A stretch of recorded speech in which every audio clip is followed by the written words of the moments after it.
Millions of people are left without water in Libya as an armed group cuts off supplies to the capital Tripoli and surrounding cities. The water shortage happened after the group stormed the control room in the Sahara district. It forced the staffers there to shut down the water pipes connected to underground wells.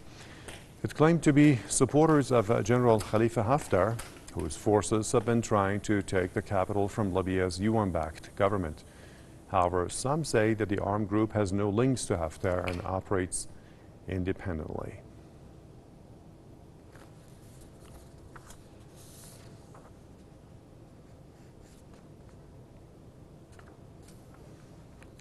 Time now to discuss Libya. Joining me will be Tony Gosling, investigative journalist from Bristol, and also Jonathan Ofayansa, publisher of the Africa Brief from London.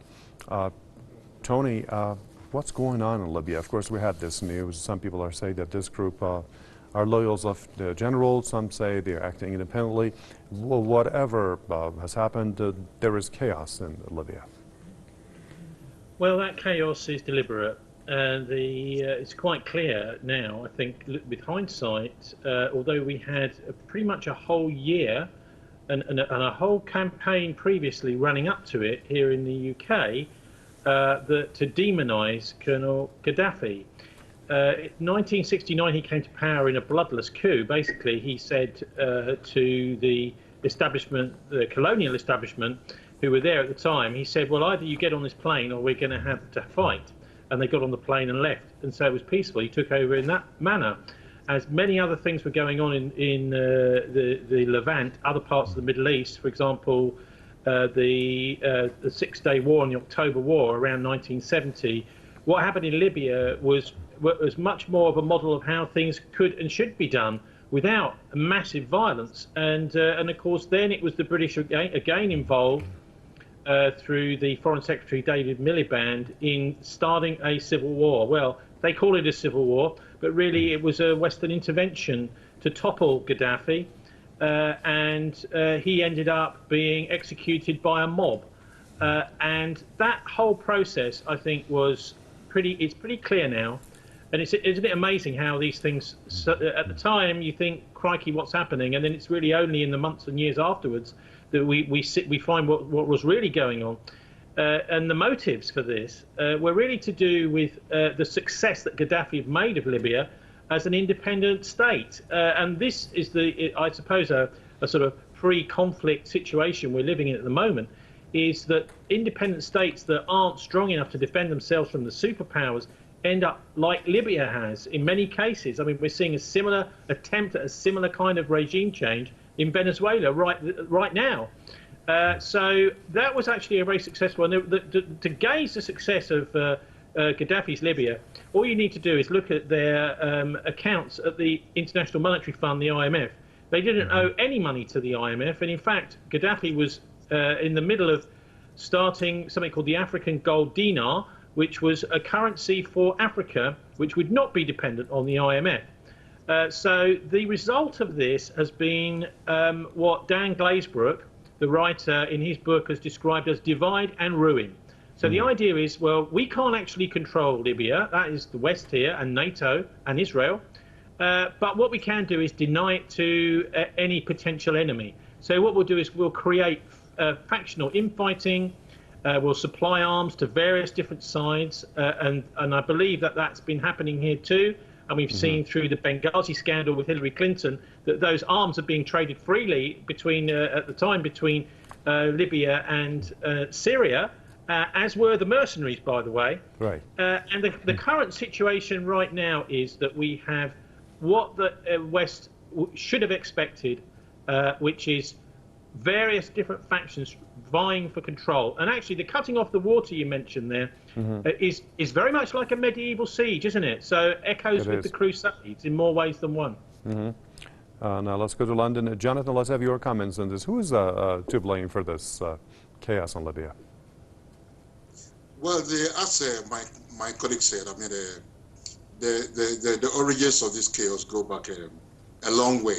You know, I mean, he's given a rather good chronological account of the events in the present day. But General Haftar, you know, we all know is is backed by certain European countries and some other countries in the Middle East too. And look, he's taking part in a number of peace conferences, peace talks, but his participation in these previous peace talks was a ploy just to buy time, because the general is intent on taking over the whole country, overrunning Tripoli and taking over the whole country. And this latest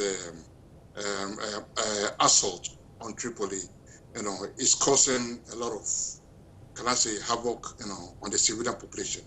I mean, 510 people have died, and 75,000 people have been forced out of their homes, and even families have been split, across, either side, of the front line.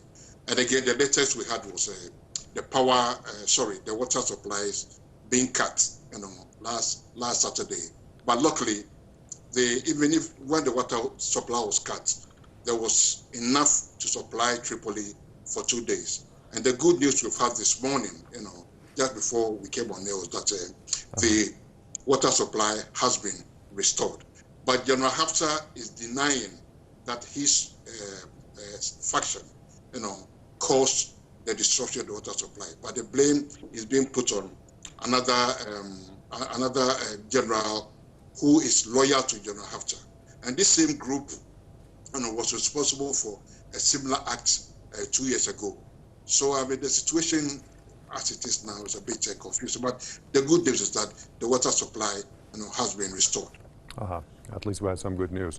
Now, Tony, so it looks like we have General Haftar, another general maybe, if it is true, then, so what's going on? We already had one government in Tobruk, one in Tripoli. So what's the solution to this?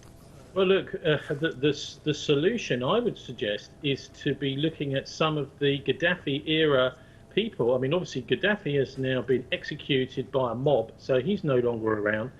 But he was very much working in the interests of his own country. If you can compare the situation with Syria, Syria is very much within the Russian strategic area, so they have bases and stuff there. So, the reason that the Russians intervened in Syria is because they didn't want to lose control of the Black Sea and the Eastern Mediterranean, or at least cede it to NATO. And it's very important for the Russians to do that strategically. But the thing is, Gaddafi didn't have any friends like that. But having said that, he had friends who turned their backs, like the Italian Prime Minister at that time. Well, I mean, the thing is, people have got problems of their own, and if they can see a fight is winnable, then they may intervene. But I think what many people looked at what was happening with the civil war in Libya and said, well, we could help, we could intervene as a superpower, but we're going to get a lot of negative publicity. Do we want to get into a fight with NATO? So anyway, I would say potentially the best method now would be to find some of the Gaddafi era trusted politicians, some of the senior people. And actually it was actually a very democratic system underneath Gaddafi. So Gaddafi would have his ideas, and there were whole parliamentary councils that would then institute the law. For example, when everyone got married in Gaddafi's Libya, they got a free brand new home. There was fantastic healthcare. They had the lowest infant mortality rate in the whole of Africa.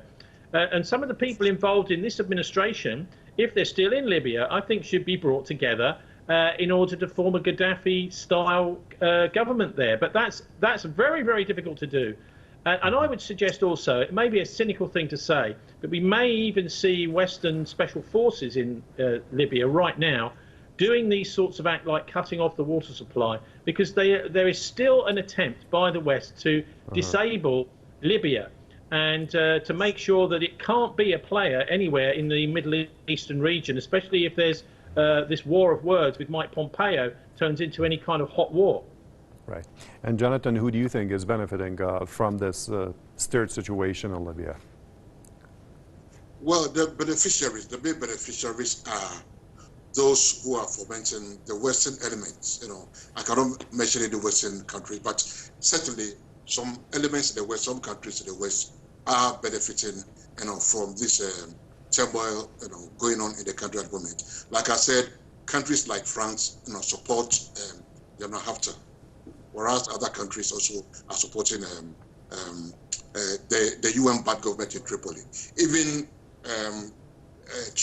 President Trump was reported recently as having spoken to General Haftar.